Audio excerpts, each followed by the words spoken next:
All right, everybody, welcome back to another episode of Dids in the Dugout. Me and Hitch are back with y'all once again to go over the Rebels traveling to Athens for another big baseball series after Rebels take 2-3 from Mississippi State. Hopefully gets the train back on the tracks and we're heading in the right direction now. There starts to be a postseason conversation that can be had, especially if we go on the road and take two this weekend. So we're going to dive into that.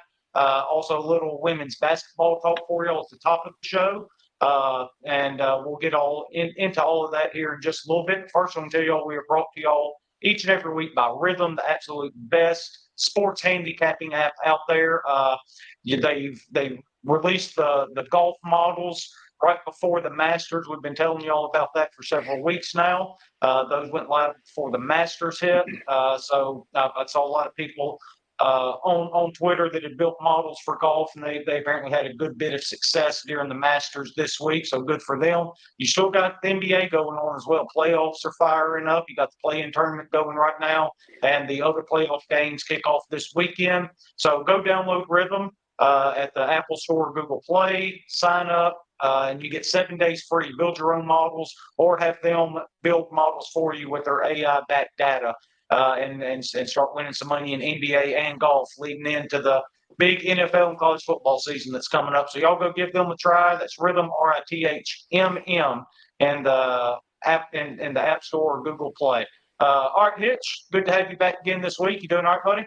Man, I'm great. How are you, man? Man, doing pretty good. To start the show off, I think we should talk about the Lady Rebs a little bit here. Kind of a big couple of days for this program. Marquisha Davis gets drafted in the first round of the WNBA draft. She goes to the New York Liberty. I thought Coach O did a really great job from a marketing standpoint with this. She let you know ahead of time she was going to be there, and she was basically on social media the entire time. Had pictures with Caitlin Clark and of course Marquisha too, and then had that moment with her. I thought that was obviously really cool for her, but I thought Coach O did a really good job marketing herself and showing other players that if you come to Oxford and play for her, that she's going to be able to get you to the next level in women's basketball. Yeah, man, 100%. And because this isn't her first rodeo there in New York, right? She was there in 2022 when Shakira Austin was drafted, and so she knows what she's doing, and she knows, which I think is very important for college age kids. She knows what these kids' aspirations are. Like she knows what these young ladies want to do, and she also knows that women's basketball is growing and it's becoming a big deal. And with that, you know, I think will come probably an expansion of the WNBA, some additional teams, whether that's 4 or 8, ever how many that is, which is going to give these young ladies even more of an opportunity to play at the professional ranks. And you know, that's one of the things that we had a transfer commit today, Star Jacobs from UT Arlington, I Bleav, and that was one of the things that she said made her want to choose Ole Miss was Coach Yo can put young ladies into the WNBA, and that's what she wanted. And so you've got Marquisha getting drafted number 11 overall, like you said, to the Liberty, and then this week Coach Yo's already got 2 commits, a young lady out of Michigan State, Dee Hageman, and then Star Jacobs, who are both going to be immediate impact players, I think. So I think also you got Madison Scott, KK Dean, and Kennedy Todd Williams coming back.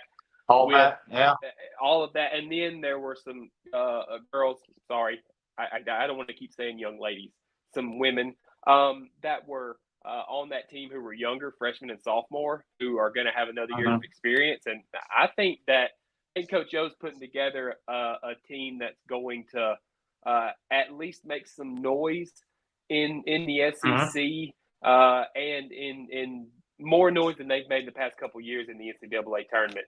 And so I'm looking forward to it. Yeah, I am too. And Star, she was a 2-time conference player of the year as well. Really accomplished career there at UT Arlington. Yeah, big time scorer. So, and you know that when she gets to Oxford, we'll know what kind of defender she's going to be, or what kind of defender she is. But you know, if she plays for Coach O, she's She will gonna not be slap able the to floor. defend. Yeah, she'll be Okay, able to well, defend without slapping the we floor. still don't have word on that. You're really letting us down here, Coach O. This is my third call to you to settle this score, so I don't have to keep hearing Hitch tell me about it every single week. We sit down and record, so look forward to hearing from you pretty soon, yo. But yeah, great week for her in this program. Obviously, it's the trajectory's going up, so it's going to be a lot of fun to follow Coach O in the coming years. You know, even as soon as next year, I think we're going to have a really good squad. And I got a feeling she's probably not done in the transfer portal quite yet either. So she's doing a really good job building squad. They're going to be a lot of fun to watch next year. So congratulations to her and Marquisha, obviously, fulfilling a lifelong dream, I'm sure, of being drafted in the first round of the WNBA draft. And you're going to see more Rebels in the coming years fulfill that dream as well with the way Coach O's going. So props to them, Yep. congratulations, and really excited to see what's to come. With just the 2 transfers that she's brought in this week, she's looking at about 30 points per game, 11 rebounds, and 8 assists, adding to the current roster. To what's which coming back. We're gonna have to do because again, like we started the show off with the number 11 pick, Marquisha Davis. Right, she's gonna leave a big bole. But what really stands out about DD and Star are their field goal percentages. Right, they're both right at 50%. That plays. 50% field goal. Yeah, that's going to play. Right, so this is exciting. Good deal. So yeah, it's going to be a lot of fun to see what they bring to Oxford next year, wearing the red and blue. So it's going to be a lot of fun to watch. So we'll go ahead and turn our attention to baseball. If y'all watched our weekend show after the state game on Sunday, you know that we took 2 out of 3 from Mississippi State into the long losing streak there. And it, you know, again, I said it Sunday, Hitch, and I'm going to give you credit once again. That game Saturday really felt like a turning point to this season. And for that to be true, they had to come out and dominate Sunday, not have a letdown. They did that, but they got to continue carrying this momentum into Athens against a Georgia squad that's pretty good. They're 27-9, 7-8 in the SEC. Really good metrics, 10 in the RPI, 22 strength schedule. What really stood out to me about Georgia, in Athens, they're 22-2 at home this year. They don't lose a whole lot there. They dropped the Friday game last weekend, which was the second game of the series. They did Thursday, Friday, Saturday against Missouri. Last week, Missouri got that Friday game, that second game from them, and that's only their second home loss of the year. So obviously a really tough task for the Rebels going into a place where not a lot of people win. Yeah, I wish that this series were in Oxford, I guess. But you know, I do think that looking at some of these numbers and you know, we do have a shot at going out there and taking 2 out of 3. I think that has to be the goal. You know, with you got to get one for sure. You need 2 out of 3. Yeah. I think I'll even go further. You have to get to keep this thing rolling. Look, Ole Miss has really good metrics too. You know, we're 5-10 in the league, but we're 28 in the RPI, number 3 in strength of schedule. These metrics are only going to go up as the SEC season goes along. Like I said, Georgia's number 10 in the RPI, Alabama's in the 20s, A&M's number 1, I think. Auburn is top 10 somewhere as well. So we're only going to go up as the season goes along. So what really matters for Ole Miss is stacking conference wins, because with metrics as good as ours, if we get to 13-17 in the SEC, then we're going to be in the NCAA tournament. And we're going to be playing in the postseason. Yeah, and you know what really you said, what stood out to you about Georgia, and then you asked me and I completely blew it off. What did stand out when I started looking at this was how similar we are. Like, our numbers are pretty similar when it comes to pitching, but even more than that, they're really similar on the defensive side, right? We're both bottom of the league when it comes to fielding percentage. bottom of the league when it comes to throwing guys out, top of the league for having guys steal against us. And you know, Georgia does a better job of blocking the ball because they don't have near as many pass balls as we do. But, you know, it feels like the things that we struggle with, Georgia seems to struggle with as well. And so maybe that doesn't necessarily give us an advantage, but it doesn't put us at a disadvantage going on the road. And you know, I think we have to win at the plate, obviously. We're going to talk about that in a minute. And I've gone back and forth with this. I want your opinion. At first, I thought, because we had a question, and we'll get to those, but we can go ahead and dive into this one a little bit. Yeah. I thought that you have to make somebody besides Charlie Condon beat you, right? Like, the question was, will we pitch to him? My thought is, depends on the situation. If it's a late in the game and he has a chance to tie the game or put them up a run, like, it doesn't matter at that point, walk him. If the bases are loaded, walk him. If there's runners on second and third, walk. It doesn't matter. But if there's nobody on, there's no chance to hurt us, you know, let the kid hit. But then I started looking at the other numbers for some of these guys, and then I thought, well, what if we just don't let the other guys beat us? Like, what if we don't let those guys get on so that Condon can't hit a 3-run bomb or a 2-run double? And I think I'm leaning more towards that. I think I'm leaning more towards attacking the other guys, which we should. I'm not breaking any new ground here, but like, my thought was, don't let the other guys get on, and then that's how you don't let Condon beat you, right? Is that you don't give free passes or make errors in front of it. Yeah.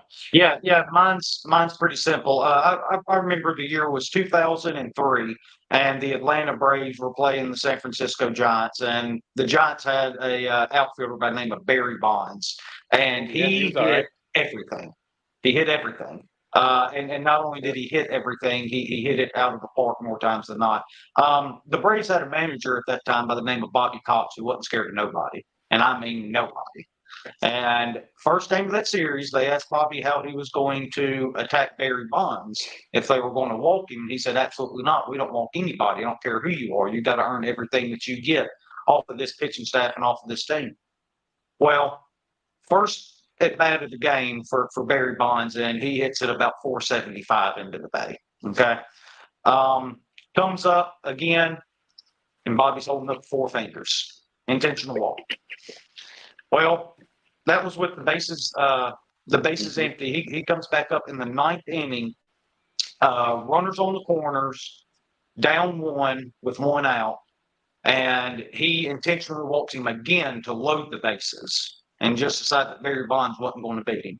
That's what I would do with Charlie Condon. He would not see a single pitch all weekend. The only time that I would have a decision on my hands if I'm Mike Bianco is if Ole Miss is up by 1, the bases are loaded, and Charlie Condon's up to the plate.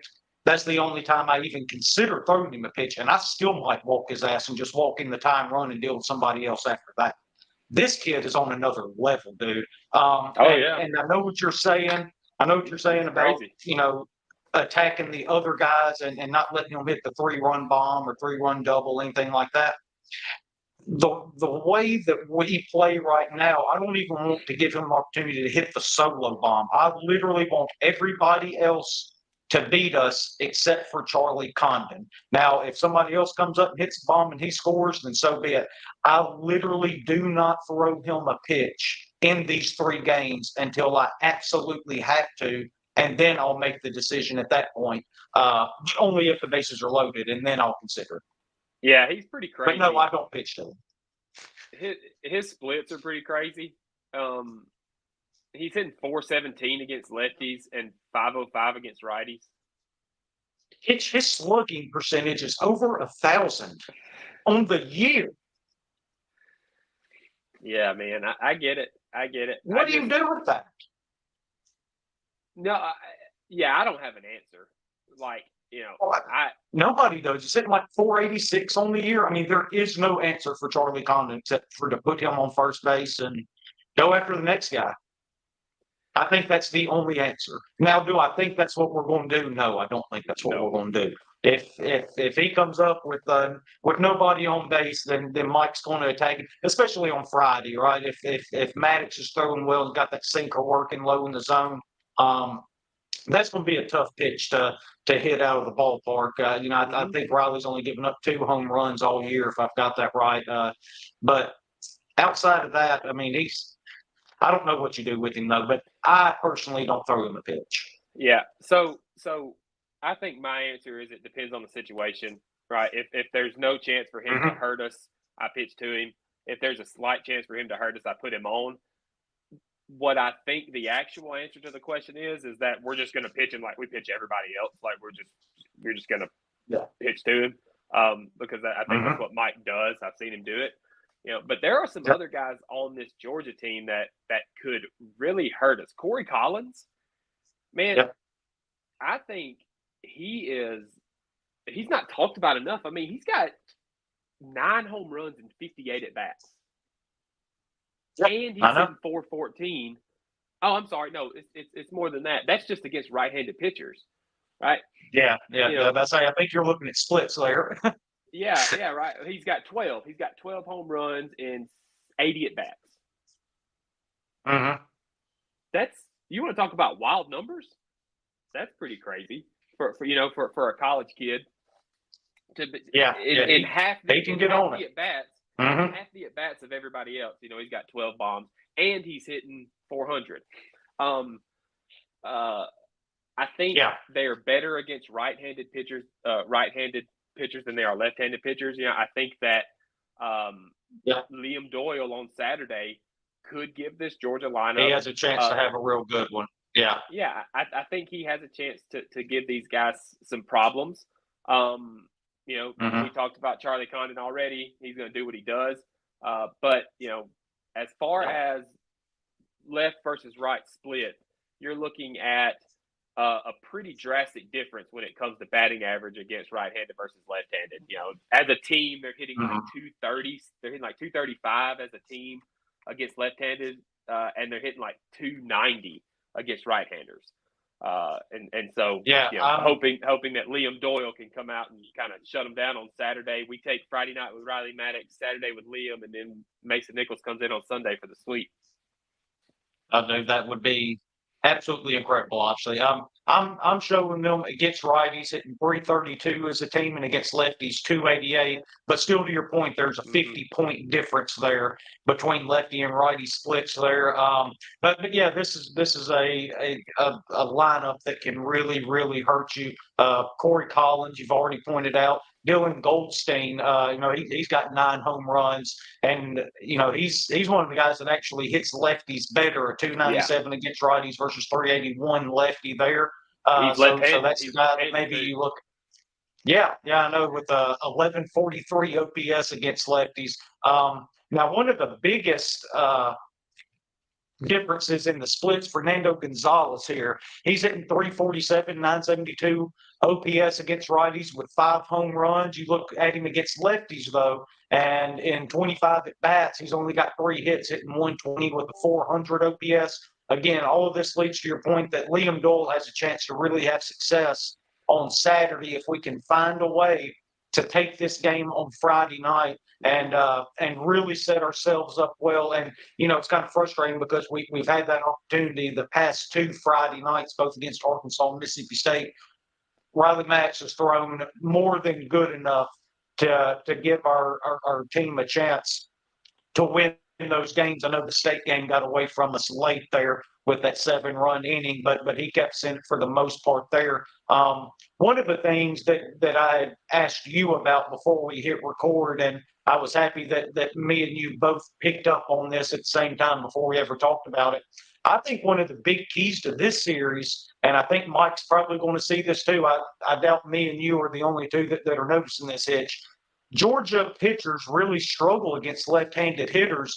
And you look up and down Ole Miss's lineup, you've got Andrew Fisher, Will Furness, Campbell Smithwick, Randall, and this could be a time to get Tracy Hughes back in that lineup too, because Georgia is they're allowing a 302 batting average to lefties so far this year, but they have, all right, so they have faced 535 batters against lefties and 832 right-handed hitters, and they've given up almost the same amount of hits in 300 less batters faced against lefties. So that tells me that their pitching staff really, really struggles to get left-handed hitters out, and that's what Ole Miss really thrives in. We've got some big boppers there from the left side of the plate. They could really thrive this weekend, so I think that's something we've got to watch out for those 3 games. Yeah, for sure. And I mean, they've given up 25 home runs to left-handed hitters, which is 2 more than they've given up to right-handed hitters. To righties, right? And so I think you're gonna see some guys like you said. You mentioned some names. I won't repeat them, but that they're gonna have the opportunity, to have a big weekend. And what is really throwing me off about some of this stuff is a lot of these guys are left-handed. And they're giving up more to left-handed hitters. The one thing is, I think their starters are going to go Charlie Goldstein on Friday, Christian Rachna on Saturday, and then either Leighton Finley or Jarvis Evans. I've seen both of those guys throw on the weekend. I think it'll probably depend on how the other 2 games goes. Jarvis Evans is a left-handed guy, and he's one of the guys that I think he's given up 5 home runs to lefties. And Leighton Finley's a right-handed guy, but actually the right-handers have more success off of him than the left-handers do. He's at 300 or 299 batting average against, and he's given up 5 home runs to right-handed batters in just 20 innings pitched. So I think that the offense is going to have a lot of opportunities to put up some runs here on this Georgia pitching staff. The bullpen isn't overly impressive. They've got one guy looks like to be their closer. He is, Josh Roberge, how you want to say that last name. He looks like he may be kind of a stinker there at the end of the game if we ever get to him.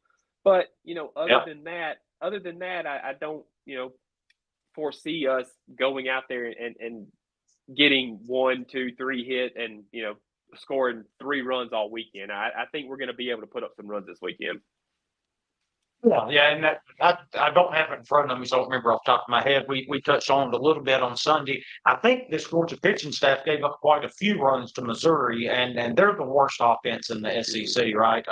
And hopefully from the signs we saw Saturday and Sunday from Ole Miss against Mississippi State, hopefully this offense is starting to get rolling like we know it can. We've seen it earlier in the year, hit quite a cold spell there. So hopefully this is what we need to get things back going. Kind of looking at Ole Miss for a minute here. There's no way we change, anybody in the rotation. It's going to go Maddox, Dole, and Nichols again. Not going to switch up any sort of, mixing them up on days or anything like that. I expect it to be those 3 in that order again, don't you? Yeah. I don't see why we would change it. I don't either. Yeah, that makes the most sense. I am interested to see what we do in right field. I kind of touched on it a second ago. You've got 2 left-handed bats, like we talked about, that really seem to thrive against this Georgia pitching staff. With Smithwick, getting the 2 starts in right field last weekend against Mississippi State, and then Trayson Hughes has played in a couple of weeks. That was one of the questions we had sent in to us on Twitter as well, is will Trayson Hughes play? I think this is a really good weekend to get him in there, try to get that bat going again, because he's easily the best defender regardless of position you have on the entire team. And we're not really in a position to be putting good defensive players on the bench with the way this defense plays from time to time. But the bat went a little cold. I still have faith in Trayson, though. I mean, he's got a good swing on him. He's just got to get going a little bit. And look, to Mike's credit, I know it probably was a very popular opinion for him to sit Trayson, the big-time transfer that came in over the offseason in favor of a freshman that's never played right field before. But Mike made that move to try to put a jolt into this offense, and also Smithwood's credit, he really came through for Mike and gave Ole Miss that jolt they were looking for there. So it'll be interesting to see what he does in right field there, whether it be Smithwick or Hughes. But I think it should be one of those two, though. Yeah, probably. I don't. Yeah, I think Trayson is banged up a little bit. I know he ran into the wall at Arkansas, and I saw something about a hand. And it's probably something to do with that. I mean, it's not like he was scuffling a little bit, but I mean, since we started SEC play, he's hitting 276 with 9 RBIs and 8 walks. I mean, here lately it feels a little bit worse because he did go 1 for 7 in the Arkansas series. And so that's kind of on your mind a little bit more since it was just happened. But I think you're right. I think as long as he's healthy, I think you'll probably see him in the lineup at least one game. And his defense, right? It's really good out there. He has a really good arm, and people have to respect his arm. And base coaches know that. They know, hey, they've got a guy in right field who throws the ball really well. I've got to take that in consideration if I'm sending this guy on this single or not. So I think and on top of that, he's also a guy. Go ahead. Go ahead. I was just going to say he's also a guy that affects you on the base paths too. When he gets on base, he can cause some chaos there. He's a real fast runner and a good base stealer too. Well, and that's just what I was going to say is that he can impact the game in ways other than hitting or driving in runs, right? Yeah. I think the one thing about Trayson Hughes that people look at or that I notice is the lack of power. Since he is put on the Ole Miss uniform, right? I don't know what that is. It could be he's changed his launch angle. It could be 100 different things, right? But the thing is that even if he's not hitting the ball over the fence, right, we still need to work trying to get the ball into those gaps and drive in more runs because, like you said, he was a big-time transfer that came in. I've got all the faith he's going to do it because he's not striking out a whole lot. That's what I always look at too. I think Mike could get very interesting out there in right field this weekend. You might see 3 different right fielders, right? You could see Udermark in right field, right? You could one night you could see Udermark, the next night you see Trayson Hughes, the next night you see Smithwick. I think you're going to see a crazy Mike Bianco lineup, at least on Friday night. And the only thing that I would look at is I think Will Furness has to be your DH all 3 games, though. Like I said, I know we've talked ad nauseum about how they pitch to left-handed hitters and how much they struggle. And Will seems to be getting it going a little bit. We've talked about that for a couple of weeks now, and he's done nothing to change our mind there. But just kind of wrapping up the Trayson Hughes conversation there, I'm 100% convinced that if this team does have success and they make it to the postseason and all that, Trayson Hughes will play a part in that at some point or another in the season. So definitely not giving up on Trayson. Really good hitter that I think is going to figure it out when he gets his opportunities. Hopefully he gets an opportunity this weekend, and that's one of the things that can get him going. So that's one thing I'm definitely looking at. On the flip side, the way Smithwick is swinging it, I think you have to keep getting him in the lineup one way or another, whatever that looks like. So, I think you'll probably see Birch more times than not behind the plate. I think Mike's finally just had his fill with defensive lapses at the catcher position, which I totally get. I've had my fill of it as well, and Birch is probably the best one back there. But at the same time, if you're playing somebody besides Smithwick in right field, I think you need to get him a game behind the plate at that point too. You might as well just move on because I've learned if you can't say nothing nice about a position on the baseball field, don't say nothing at all. Okay, so we're definitely moving on from catcher then with that one. But anyway, the Rebels do have a big series, though. I'd say if you're able to take 2 here, get to 7 and 11, then that really sets up nicely throughout the rest of the way there. Hitch, let's go through some of these questions. We've already hit two of them. Just kind of talking with Condon and Trace and Hughes. Let's see if we got any more here. Yeah. While you look, I was looking at the numbers in the SEC for team ranks, and man.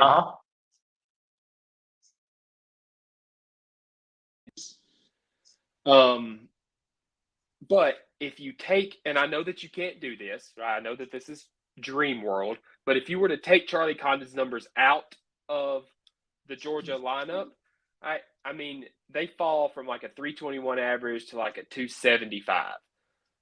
Slugging percentage brings them all the way down to the middle of the SEC, right? And so that just got me thinking, don't, like you said, don't let Charlie Condon beat you. And so I think the ultimate answer to the question that you were going to bring up is, do you pitch to Condon? Is, I guess not, right? Because if you take him out of the game, right, take him out of their lineup, they become very average. And so, very mediocre offense without him, yes. Yeah, you're right.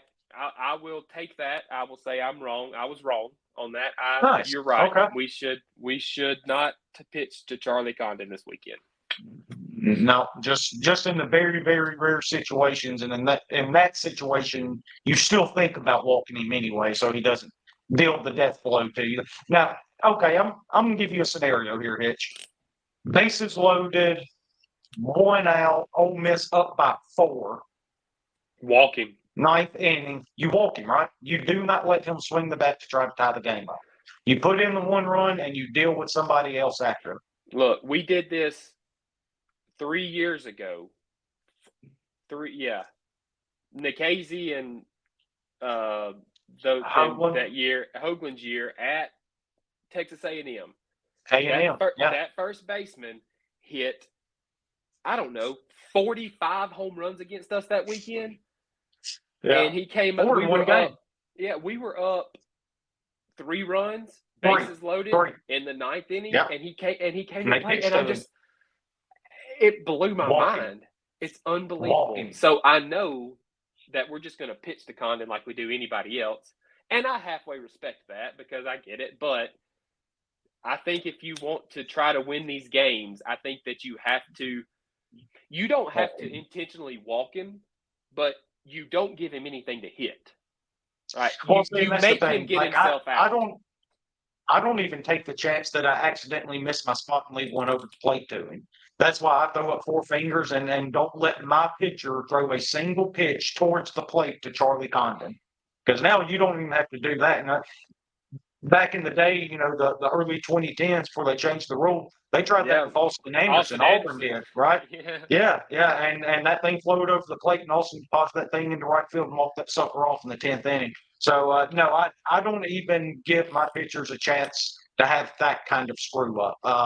And quite frankly, if I'm pitching it that far out of the zone, I don't have total faith in our catchers to catch it anyway. So just go ahead and put 4 fingers, let him take a walk down to first base, and we'll deal with somebody else after that. I'm 100% convinced that's the way I would do it. Yeah. I mean, he really doesn't. He doesn't get himself out often. No. Some of these guys. Well, he doesn't get out often. Well, you're right, but I guess what I'm saying is, some of these guys may swing at pitches like Slade Alford, just for argument's sake. I think he's the guy that could give Liam Doyle some trouble on Saturday. But he's got a 1-11 walk to K ratio. There are a lot of guys on this Georgia team that, when I say get themselves out, that's what I mean is they may overswing or they may be too aggressive in some counts, and Charlie Condon's not going to do that. But I think, you're right. I hate it, but you're right. Just don't pitch to him. Yeah, and just kind of looking up and down this lineup, got more for a Friday night standpoint of who you need to go attack. Dylan Carter, if he's in the lineup, that's a 167 hitter against righties if they plug him in there. Colby Branch, 105 at bats against righties, 295. That's obviously very, very respectable. He's done a good job. 9 home runs. 9 home runs, yeah, but that's still better than looking at Charlie Condon hitting 505 against him with 19 home runs. You know, I mean, it's just unbelievable up and down this lineup. Slate Alford there, really good against righties, hitting 333 and 122 at bats. So yeah, there's not a lot of breaks in this lineup against righties. Dylan Goldstein's hitting just under 300. He's at 297 against righties. Just kind of looking at guys that have enough at bats that you would think might even get in there. So, but yeah, it looks like Friday and Sunday will be the slog. And more than anything, what I've taken out of looking at these numbers is Dole Day has to be a win for the Rebs no matter what. You have to take Saturday with him on the mound and him be effective, right? And then you just go try and grab one of the other 2 bookend games there on the weekend. Yeah, I think that's the one you point at there Saturday. Yeah, I'm glad you said that because I was going to say that basically is I think Saturday is the must-win game because I think it matches up best for the Rebels. Mm-hmm. But that does not mean that we can't go in there and win on Friday night with Riley Maddox the way he's been pitching and then turn around and sweep this thing on Sunday with Mason Nichols the way that he came out. I mean, I can't get over the way that he pitched. Not the way he pitched, but just, 7 innings and how effective. Yeah. Yeah, man, it was great. So, I think if we come out and pitch, the starters come out, pitch, give some length, right? We don't have to get into that bullpen. It's something that we probably need to touch on too. Is the bullpen is kind of falling apart once we got into a little bit deeper in SEC play here, and I don't know if that's because they're being overused or we're getting into better competition, whatever the case may be. But it's going to be key for Riley Maddox, Liam Doyle, and Mason Nichols to go out, give some innings. The bullpen, get back to that early season dominance, for lack of a better term, and the offense just come out and capitalize on Georgia because Georgia's going to make some mistakes. As I pointed out, they're not that great in the field, right? We have to make that hurt. If they make an error, right, make an error in front of Will Furnace and let him hit a 2-run bomb. However that goes. Yeah. But we have to make those mistakes hurt, and we can't leave runners on base.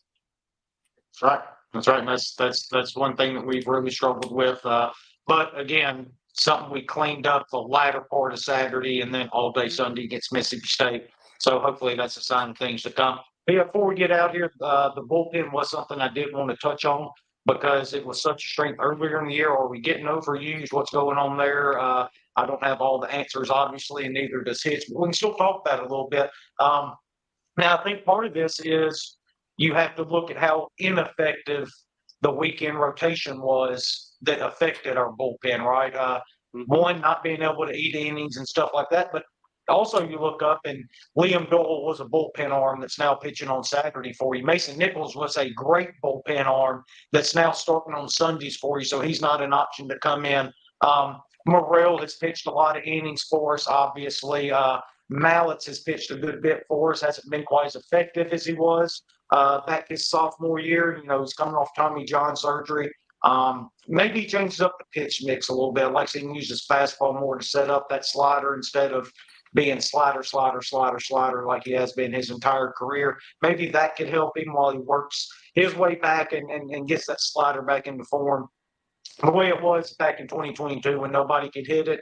Austin Simmons has pitched really well for us in certain spots. I don't think it's the guy that you can run out there all the time, though. You don't want to mess with his confidence. Connor Spencer, really impressed with him last Saturday. He really, really saved that entire bullpen for us there Saturday, pitching I think it was 3 2/3 innings, something like that. But, yeah, just kind of as a whole, what are you seeing out of this bullpen? Me personally, I think we've got to start using more arms. You see Braden Jones come in, but he rarely goes more than an inning. And then Sam Pakulian, the guy that we've talked about, right? they started using him a little bit more after we talked about him that 1 week where he hadn't given up a hit all year up to that point. And, he started getting hit around a little bit in SEC play. The stuff's there. I think it's going to play. I think that's a guy that you need to start seeing coming out of the bullpen as well.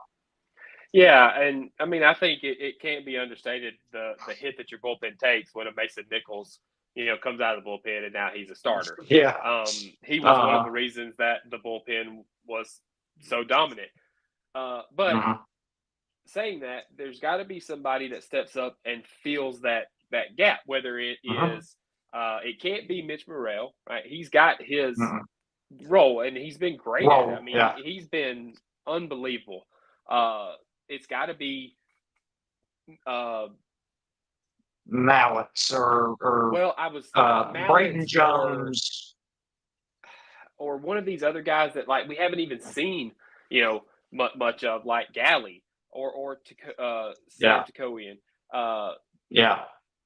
I'm with you. I think we need to see a little more, but at the same time, I'm not there to see him in practice, so I don't know. They may be struggling. They may not be pitching well, and that may be why they're not getting any innings.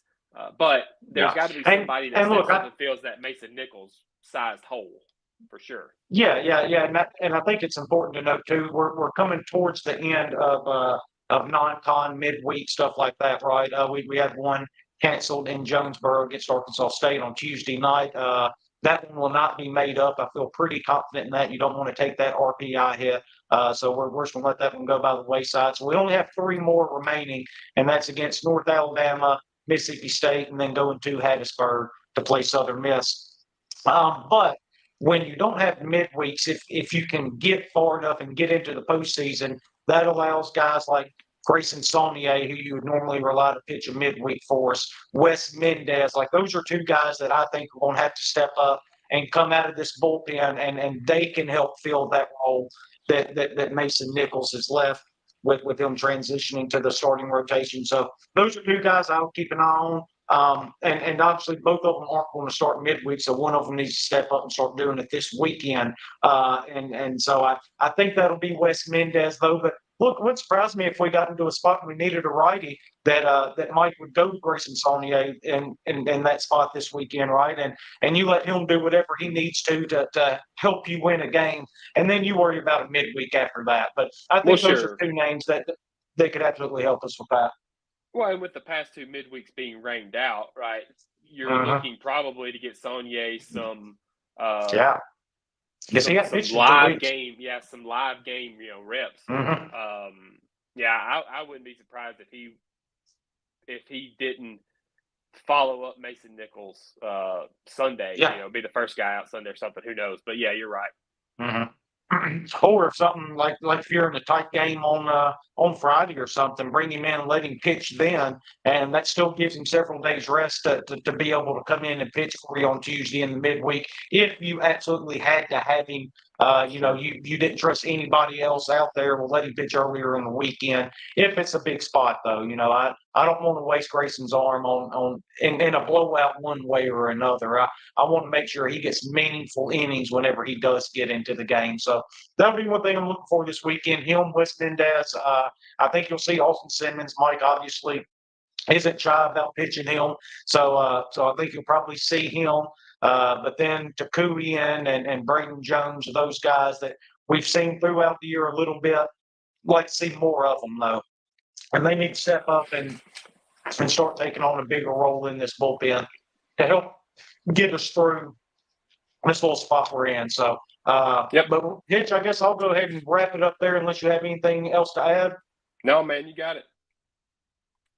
All right. Well, no, we do have one more thing.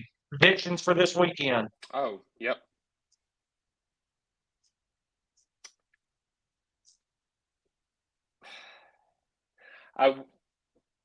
Two out of three. Yep, we're going to take 2 out of 3.